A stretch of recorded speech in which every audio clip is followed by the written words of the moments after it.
Bom dia, paz seja conosco. Vamos prosseguir hoje em nossa prática de estudos dominicais, expondo hoje o assunto sobre a formação do povo de Deus.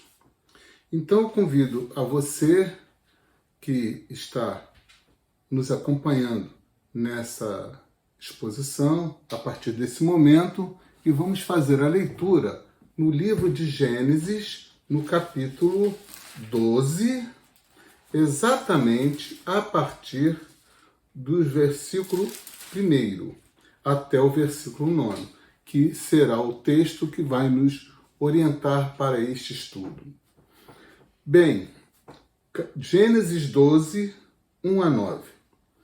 Ora, disse o Senhor a Abraão, melhor dizendo, a Abrão: sai da tua terra, da tua parentela e da casa de teu pai, e vai para a terra que te mostrarei.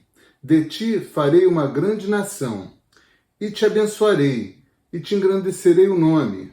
Sê tu uma bênção. Abençoarei os que te abençoarem, e amaldiçoarei os que te amaldiçoarem. Em ti serão benditas todas as famílias da terra. Partiu, pois, Abrão, como lhe ordenara o Senhor, e Ló foi com ele. Tinha Abrão 75 anos quando saiu de Harã. Levou Abrão consigo a Sarai, sua mulher, e a Ló, filho de seu irmão, e todos os bens que haviam adquirido, e as pessoas que lhes acresceram em Harã. Partiram para a terra de Canaã, e lá chegaram. Atravessou Abrão a terra até Siquém, até ao carvalho de Moré. Nesse tempo, os cananeus habitavam essa terra. Apareceu o Senhor a Abrão e lhe disse: darei à tua descendência esta terra. Ali edificou Abrão um altar ao Senhor, que lhe aparecera. Passando dali, para o monte ao oriente de Betel, armou a sua tenda, ficando Betel ao ocidente e Ai ao oriente. Ali edificou um altar ao Senhor e invocou o nome do Senhor. Depois seguiu Abrão dali, indo sempre para o Neguebe. Vamos orar por este estudo. Senhor, estamos diante da Tua palavra e procuramos neste momento, Senhor, refletir e discernir a Tua maravilhosa obra redentiva, quando Tu formas o Teu povo através de gerações, e Tu, Senhor, que és Deus eterno, preparas, Tu, Senhor, formas esse povo para ser um povo adorador, um povo, Senhor, que invoca o Teu nome, um povo que caminha em direção ao Teu reino. Ó Deus, que neste momento, esse estudo seja, Senhor, ó Deus, claro para todos os que compartilham, que haja capacitação para transmitir e haja, Senhor, corações férteis para receberem a palavra, o estudo e crescermos todos na graça e no conhecimento. Aceita a nossa gratidão, em nome de Jesus. Amém. Muito bem, então nós prosseguimos dizendo que este tema, por sua grandeza, merece uma série, mas vamos procurar expô-lo de modo panorâmico. Então, convidamos você a uma brevíssima viagem bíblica para a compreensão sobre a formação do povo de Deus, povo do qual fazemos parte pela graça divina. Quando as pessoas se achegam à fé cristã, na maioria das vezes são sempre encorajadas a ler a Bíblia a partir dos evangelhos e algum tempo depois ingressam na leitura do Antigo Testamento, normalmente visitando os livros de Salmos e de Provérbios. Mas a compreensão sobre a unidade do plano redentivo é indispensável para todo crente em Cristo compreender que está incluído na história da formação do povo de Deus e que a conversão é uma vocação, um chamado para fazer parte deste povo. O povo de Deus é o povo da redenção. A história da humanidade, através de gerações, precisa ser compreendida como a história da criação, história sobre Deus. Para facilitar essa compreensão, a Bíblia, que é a revelação de Deus, nos oferece duas palavras-chave para esclarecer a realização do plano de Deus que está em andamento. As palavras são aliança e reino, expressando o propósito divino para a formação de seu povo. A aliança significa como Deus, em sua soberania, se vincula com o seu povo, estabelecendo um padrão de relacionamento especial para executar o seu plano durante a história, conforme a sua vontade soberana.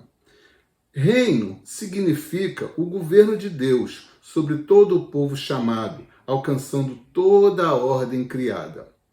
Sobre a aliança, para o estudo de hoje, basta nos refletir a declaração de Deus para Abrão, um pouco mais à frente desse texto introdutório que nós lemos, mas agora já em Gênesis 17:7, versículo 7, quando Abrão passa a se chamar Abraão e Sarai passa a se chamar Sara. Ali, Deus estabelece a aliança perpétua com o casal e sua descendência. Vejamos o texto. Gênesis 17:7. Estabelecerei a minha aliança entre mim e ti e a tua descendência, no decurso das suas gerações, aliança perpétua, para ser o teu Deus e da tua descendência. Sobre reino, para o estudo de hoje, basta nos refletir a declaração de Jesus, o Deus encarnado, registrada em Mateus, capítulo 4, verso 17. E aí, quando Jesus inicia o seu ministério terreno declarando: arrependei-vos, porque está próximo o reino dos céus. O reino de Deus foi anunciado pelos profetas no Antigo Testamento. E reino de Deus também é tema do Novo Testamento.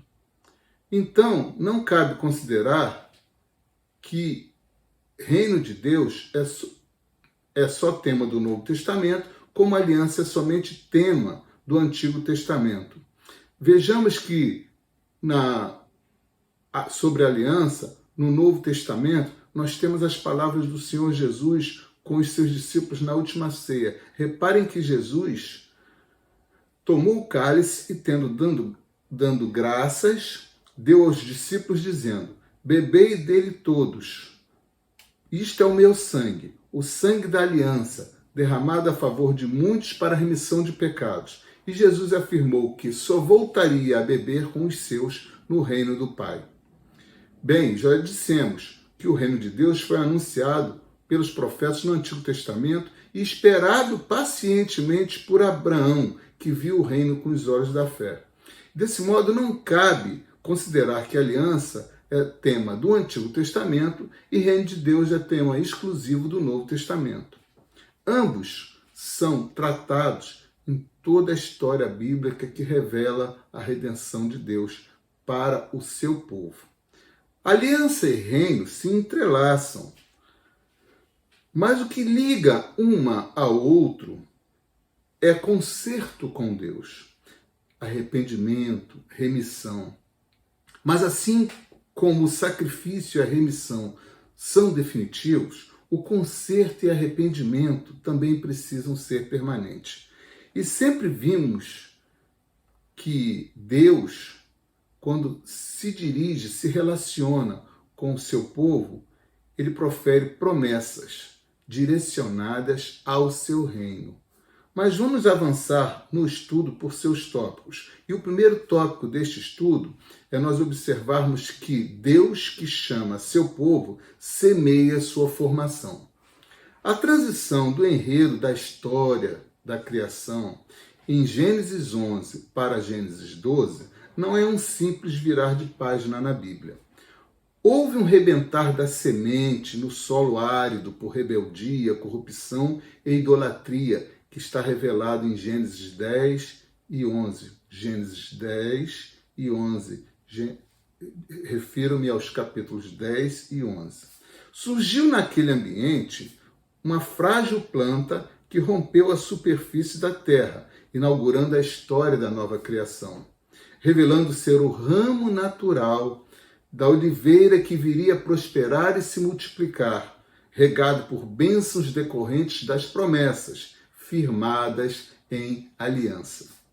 Mas o diferencial é que já não se trata de um povo formado com todos os viventes da terra, gerados segundo a natureza da carne. É um povo que nasce de uma vontade divina, na instrumentalidade de um casal que formará uma família fundamentada não na vontade humana, mas na promessa de Deus. Esse ramo natural da oliveira converteu-se em tronco e podemos identificar sua raiz em Abrão, depois Abraão. Assim, se a raiz é Abrão, o ramo natural da oliveira deu origem ao Israel de Deus, ao povo de Israel, que deve ser identificado como o povo sacerdote. Daí a compreensão revelada séculos depois em Romanos, capítulo 9, versos 6 a 8, quando o apóstolo Paulo está a nos dizer: e não pensemos que a palavra de Deus haja falhado, porque nem todos os de Israel são, de fato, israelitas. Nem por serem descendentes de Abraão são todos seus filhos. Mas em Isaque será chamada a tua descendência. Isto é, estes filhos de Deus não são propriamente os da carne, mas devem ser considerados como descendência os filhos da promessa. Muito bem.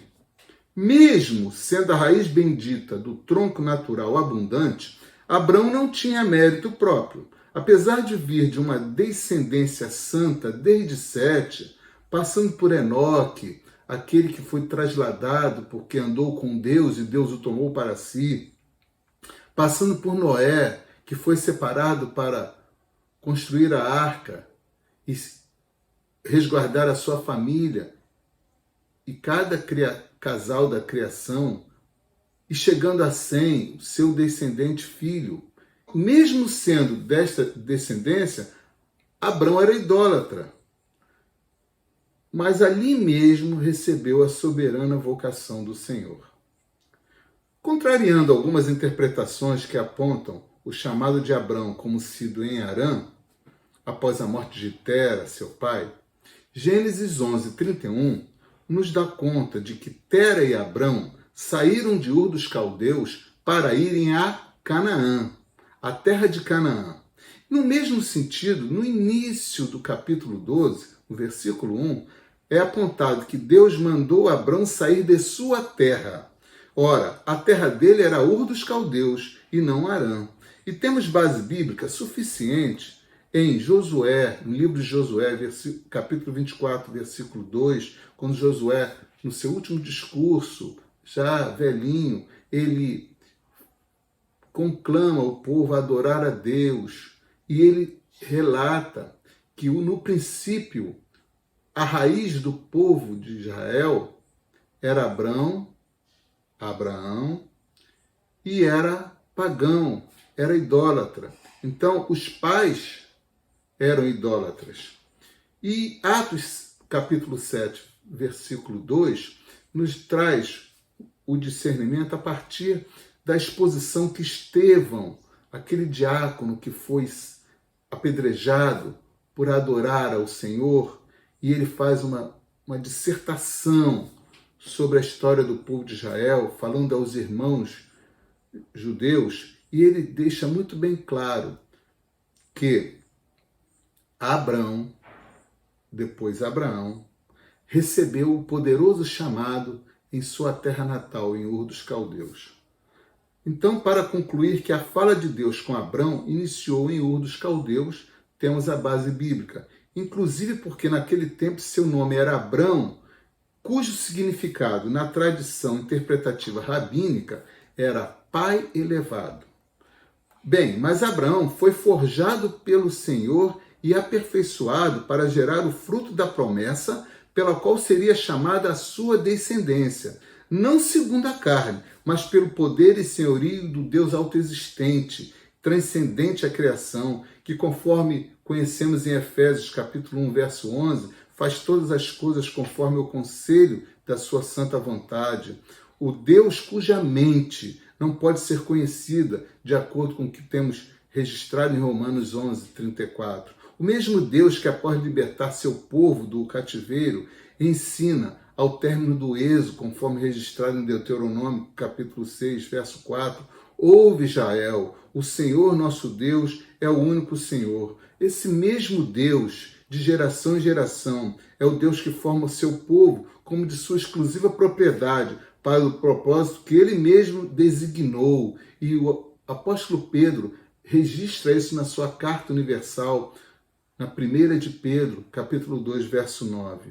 Mas apesar da falibilidade humana em todas as gerações, porque o homem é dotado naturalmente da corrupção, aquele ramo de oliveira convertido em tronco natural foi sendo multiplicado em famílias sobre a face da terra, sob uma divina declaração de bênção desde a raiz Abrão, para que de todos os povos e nações enxertadas como ramos naquele mesmo tronco natural, nasça um novo povo, uma nova criação, uma criação redimida e proclamadora da redenção.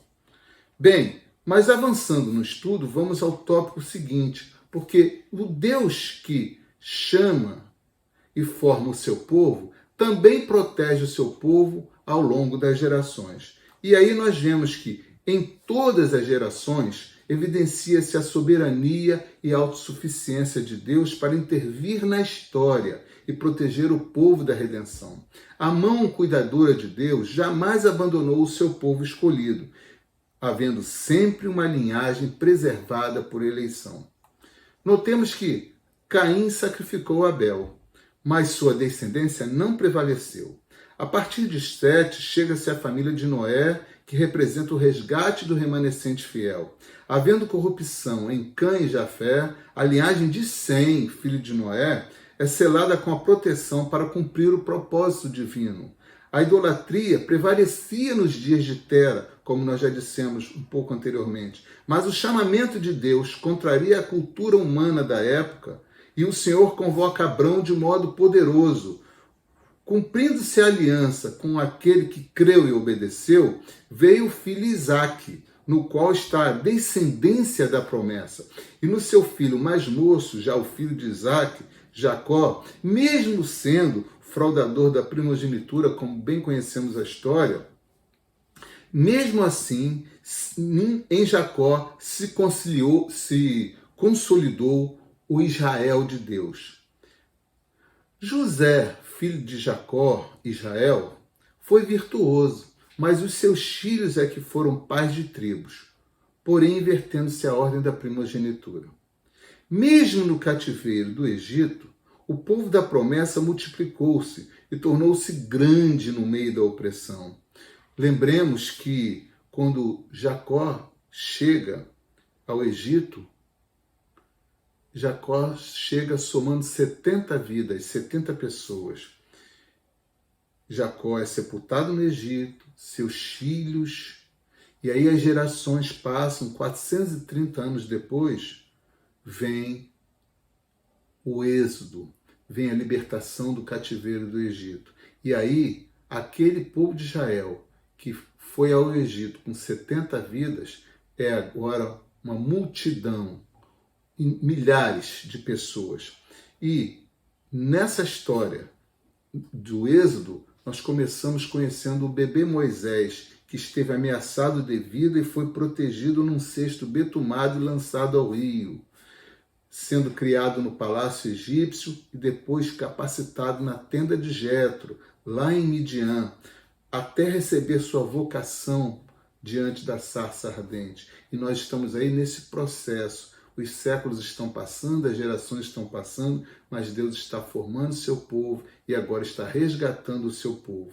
Nos longos anos do êxodo, liderado por Moisés, a nuvem cobria Israel durante o dia e a coluna de fogo iluminava o povo de Israel em suas noites. E nenhum povo prevalecia contra Israel por onde quer que Israel passasse atravessando o deserto. Da descendência de Judá, um dos pais das tribos de Israel, chegou-se ao íntegro Boaz, que em tempos de desobediência do povo de Deus, registrados ali no livro de Juízes, Apresenta-se Boaz como resgatador e escolhe para esposa uma moabita rejeitada, procedente de um povo originado de incesto.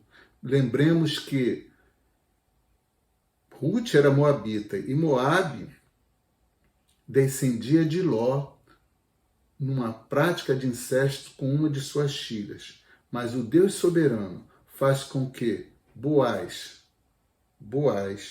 um homem íntegro, se una a Ruth. E aí suscita a descendência. Ele suscita a descendência e em todas as gerações se fazia presente a proteção e Deus, para santificar o seu povo, faria preservar o seu remanescente fiel.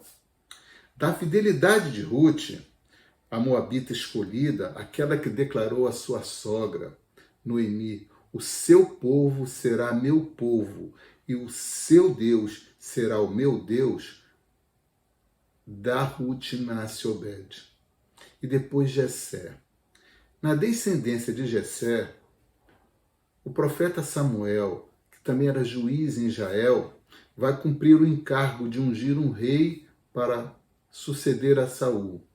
E vai à casa de Jessé. É apresentado vários filhos ao profeta Samuel, mas o profeta Samuel enxerga o desprezado Davi, em cujo reinado Israel conheceu prosperidade, Israel se consolidou como povo, como território, sua soberania diante das nações ao redor. Mas houve, na sucessão, já em Salomão, houve desvios de desígnios perante Deus. E aí aconteceu o que nós sabemos, a divisão do reino em norte e sul, já na geração de filhos de Salomão. E mesmo assim, duas tribos foram preservadas. As duas tribos de Judá e Benjamim, que formavam o reino do sul. Não há acaso nessa história. Quando o profeta Elias refugiou-se em sua solidão, o Senhor declarou ao profeta Elias, conforme conhecemos em 1 Reis, capítulo 19, verso 18. Também conservei em Israel 7.000, todos os joelhos que não se dobraram a Baal, e toda a boca que não o beijou. Isso é proteção ao seu povo. O Senhor Deus protege o povo, cada ungido seu, separadamente, individualmente, e o seu povo coletivamente, porque o Senhor Deus tem o propósito da redenção do seu povo, e por isso nós conhecemos em todas as gerações o remanescente fiel. Bem, mas chegou a plenitude dos tempos, e essa plenitude acontece com a encarnação do Verbo em Jesus Cristo. Quando criança, Jesus foi exilado no Egito para ser livrado do perverso Herodes. Isso é a perseguição. E aí nós vemos a proteção de Deus. Deus conservou José, Maria e o menino Jesus separado lá no Egito até que a ameaça de Herodes se extinguisse com a própria morte de Herodes. Jesus, ao tempo de seu ministério terreno, escolheu seus primeiros discípulos entre os renegados da sociedade de sua época, os quais foram resguardados até que se cumprissem os propósitos de Deus em suas vidas. Vejamos que a história nos dá conhecimento de que os apóstolos, os pais apostólicos, tiveram cada qual o seu fim, muitas vezes de modo trágico, mas em todo o tempo que o Deus soberano quis usá-los no propósito de expor o reino de Deus pelo Evangelho de nosso Senhor Jesus Cristo, eles foram guardados, preservados, até que se consumasse o propósito de Deus através das vidas deles. O próprio apóstolo Paulo, por isso, ele vai declarar, ensinar aos Coríntios, através da primeira carta aos Coríntios, no capítulo 1, versos 26 e 29, para que os fiéis, os crentes fiéis, observem a vocação dos santos. E Paulo também enfrentou forte oposição de judeus residentes em Corinto. Mas o Senhor veio a ele em visão durante a noite e disse: não temas, fala e não te cales, porquanto eu estou contigo, e ninguém ousará fazer-te mal, pois tenho muito povo nesta cidade. Esta declaração do Senhor está lá no livro de Atos, no capítulo 18, versos 9 e 10. Assim como o Senhor, Deus, no passado mais remoto, falou ao profeta Elias: não temas, porque eu tenho 7.000 que não se dobraram, eu tenho meu povo preservado. Também falou o apóstolo Paulo que ali em Corinto tinha muito povo dele, naquela cidade, povo que seria despertado pela proclamação do Evangelho. Entenda-se, então, a proteção do povo com a preservação do povo da redenção, do povo sacerdote, através dos séculos. Assim é a palavra em Hebreus, no capítulo 2, verso 16, que nos diz assim: ele, Jesus, evidentemente, não socorre anjos, mas socorre a descendência de Abraão. E agora sim, nós chegamos ao terceiro tópico desse estudo, porque o Deus que chama, forma e protege também prova o povo para aperfeiçoamento. Em todas as gerações do povo de Deus, houve e continua havendo esforço e provação pessoal de seus adoradores. Mas os esforços e provações sempre servirão aos propósitos de Deus, ainda que não entendamos com perfeição. As cartas às comunidades de fé são muito ricas sobre este assunto. Aperfeiçoamento e gozo não são privilégios somente da congregação de Israel ou dos cristãos da igreja primitiva após o Pentecostes. Podemos listar alguns poucos exemplos de provas para aperfeiçoamento em Abraão, Isaac, Jacó, José, Moisés, Josué, Caleb, Jó, Elias, Davi, Isaías, Jeremias, Oséias, profeta Daniel. Podemos lembrar o povo de Israel no cativeiro egípcio, sofrendo opressão. Podemos lembrar do povo disperso quando esteve no exílio babilônico, também suportando as constantes invasões e conflitos com povos vizinhos, como os filisteus, a exemplo, suportando as opressões de conquistadores, suportando, vivendo aquela dispersão forçada no ano 70, já da era cristã, as barbáries praticadas contra os adoradores de Cristo em arenas romanas, os suplícios vividos por Tiago, por Pedro, por Paulo, por Silas, por João. E nos dias atuais, nós temos testemunhado os encarceramentos, mutilações, mortes por decapitações ou incêndios em corpos vivos que estão ocorrendo nos países asiáticos, africanos, as tribulações e aflições pessoais por enfermidades e perdas que temos vivido ou presenciado em nossa geração. Em nossos dias, há clara perseguição ao povo de Deus, àquele que confessa o Senhor Jesus como seu Salvador e crê que é chegado o reino de Deus. Tiago escreve ressaltando que passar por provações deve ser motivo de toda alegria, porque a provação da fé, uma vez confirmada, produz perseverança. E temos aprendido que perseverança precisa ser uma das principais marcas do crente, que soma ao povo de Deus, porque objetiva a perseverança, o aperfeiçoamento e a integridade. Paulo escreve aos Filipenses, naquela carta muito pessoal, que a graça que nos foi concedida não é somente de crer em Cristo, mas também de padecer por Ele. Você pode verificar isso na carta aos Filipenses, no primeiro capítulo, no versículo 29.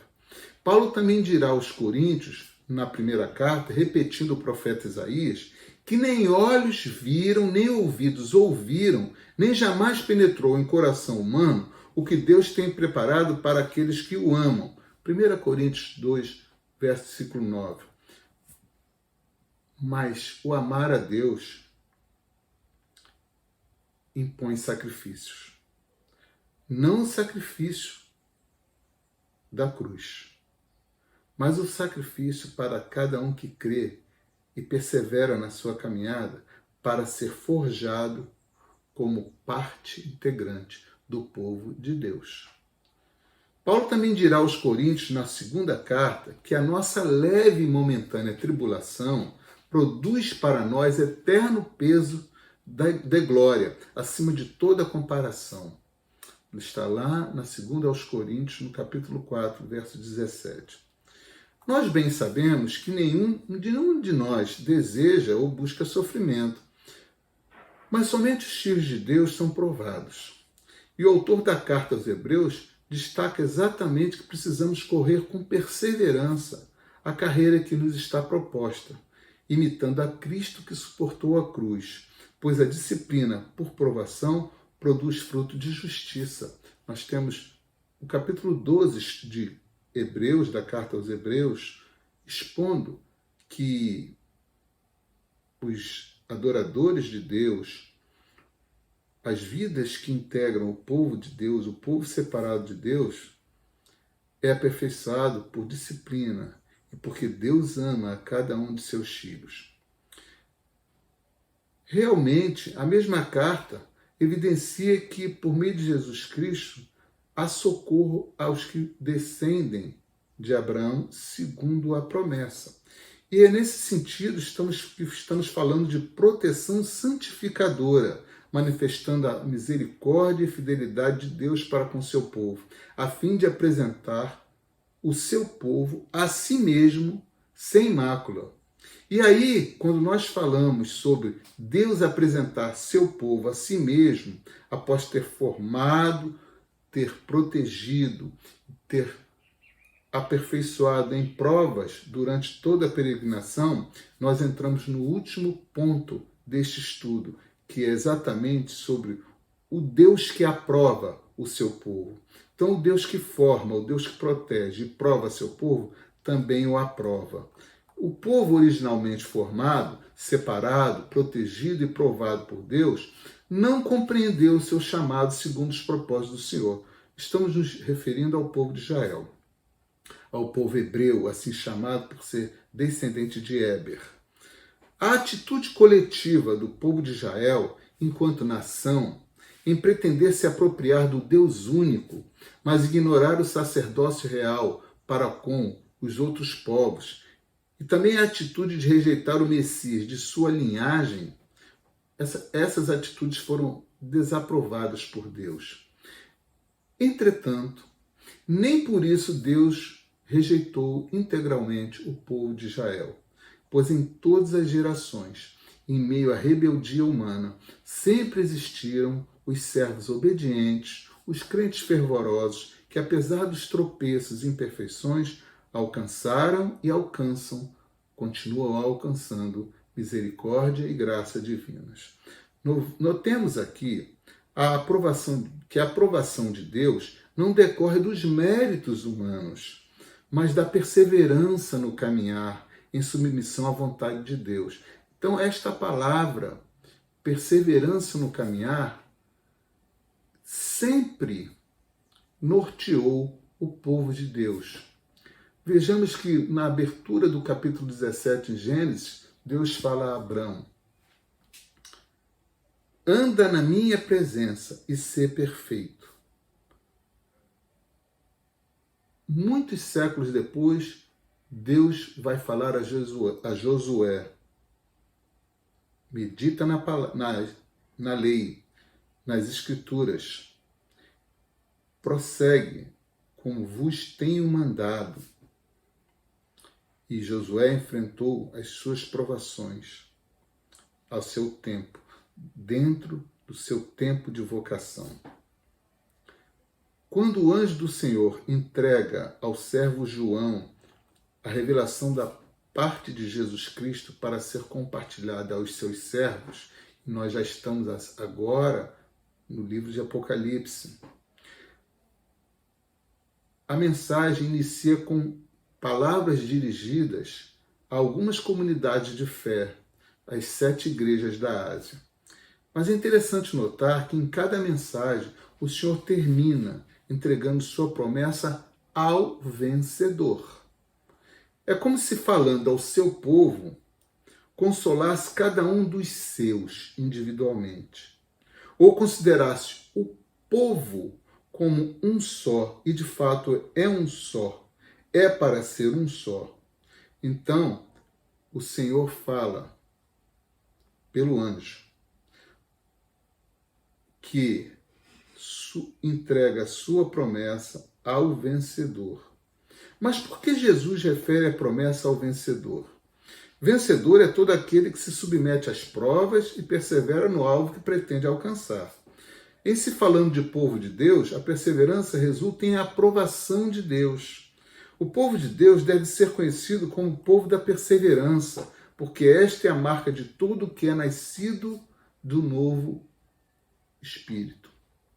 A perseverança de Abraão fez gerar um povo que constitui sua posteridade, multiplicada com as incontáveis estrelas do céu ou como areia na praia do mar, conforme nós vemos depois da prova que Abraão passou ao ser convocado pelo Senhor lá em Gênesis 22 para sacrificar o seu filho Isaque.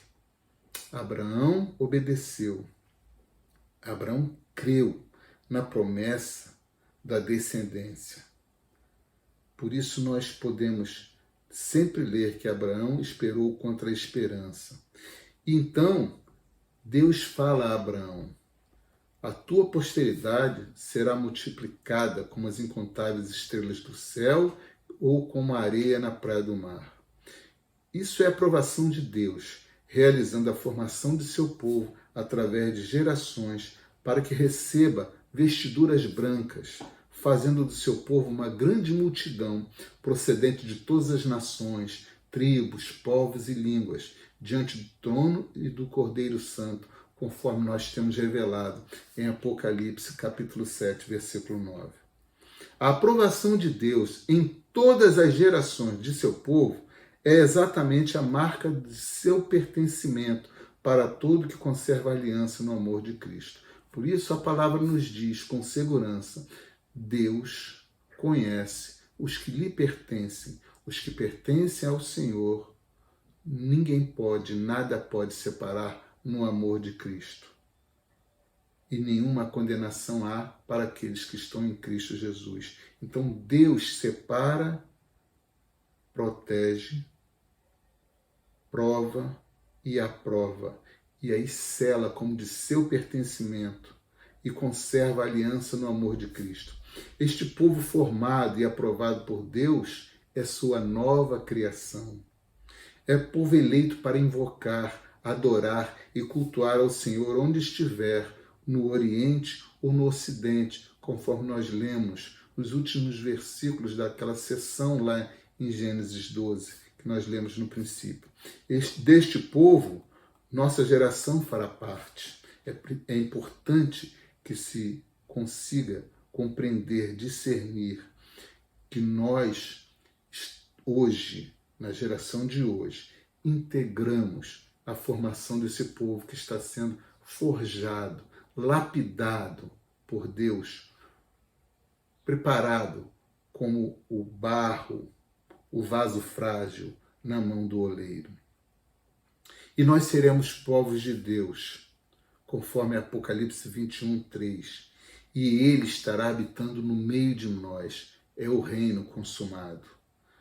Novamente, a revelação em Apocalipse testifica: o vencedor, o aprovado, será herdeiro das coisas eternas, será filho de Deus. Isto é maravilhoso. Nós nos prepararmos nesse estudo conhecendo, sabemos o Deus que nos chama, a segurança dos santos no chamamento, na vocação, na separação, na proteção, no aperfeiçoamento, para alcançarmos a aprovação e então ouvirmos aquela voz: vinde benditos de meu Pai. Vamos concluir dizendo que, no princípio do povo de Deus, separado para o seu propósito redentivo, no princípio houve o começo, o início, a gestação de uma geração de adoradores em Abraão e Sara, os quais prosperaram sob aliança com promessas, para cumprir a promessa original que Deus fez. Deus fez ao primeiro casal lá no Éden, no capítulo 3, verso 15. Ainda que, de modo que já estavam sob juízo em razão da desobediência. Mas Deus fez a promessa, porque Deus ama a sua criação. E de uma família seriam formadas famílias dos povos, chamados para tributar ao Senhor Deus a glória que é devida somente ao seu nome. Mas há um detalhe que eu preciso enfatizar para nós que somos a igreja, o povo de Deus a partir de Pentecostes, após a ascensão do Cristo ressurreto, nós recebemos a investidura do Espírito Santo para proclamação e testemunho fiel. Nós, povo de Deus, nos dias de hoje, nós somos a igreja de Cristo. O povo de Deus em Cristo continua sendo formado, continua sendo forjado, guardado, aperfeiçoado em provas para ser aprovado e introduzido definitivamente no Reino Santo. Mas conforme nós lemos na primeira carta aos Tessalonicenses, no capítulo 4, verso 7, Deus não nos chamou para a impureza, Deus nos chamou para a santificação. A igreja contemporânea, a igreja de nossos dias, como a igreja de nossos antepassados, é o povo de Deus, do qual nós fazemos parte por eleição divina, e seremos povo crescendo em graça, conhecimento, santidade e submissão ao Senhor, e alcançaremos a plena redenção, se movidos em perseverança, guardarmos com firmeza e convicção até o fim nossa ousadia e exultação na esperança. Oremos ao Senhor. Bendito Deus, a Tua palavra, a Bíblia Sagrada, revelação do Senhor, de geração em geração, a Tua palavra nos esclarece que o Senhor está forjando o Seu povo. E, acima de tudo, Senhor, a Tua palavra nos revela que o que confessa ao Senhor Jesus Cristo, nestes tempos da graça, o Senhor recebe como filho, transforma, aperfeiçoa, regenera, para que seja moldado segundo o Teu querer, de modo que possamos ser contados entre os Seus e alcançarmos a vida eterna no gozo de coabitar com o Senhor no Seu reino. Aceita, Senhor, a nossa gratidão por tão maravilhosa promessa que cremos que se cumprirá sob a Tua soberania, sob a Tua vontade, sob a Tua fidelidade, sob o Teu amor, sob a Tua verdade. Nós te agradecemos, ó Pai, por este estudo. Nós te pedimos, Senhor, que a reflexão nesse estudo se multiplique nos corações, para que, investidos do conhecimento, saibamos viver como parte do povo de Deus, do povo do Senhor, do povo que deve adorar o Seu nome, adorar a beleza da sua santidade e proclamar as maravilhas daquele, do Senhor, que nos chamou das trevas para a sua maravilhosa luz. É a nossa oração, ó Pai, em nome de Jesus, Seu Filho. Amém. Até outra oportunidade. Um bom dia para todos e todas.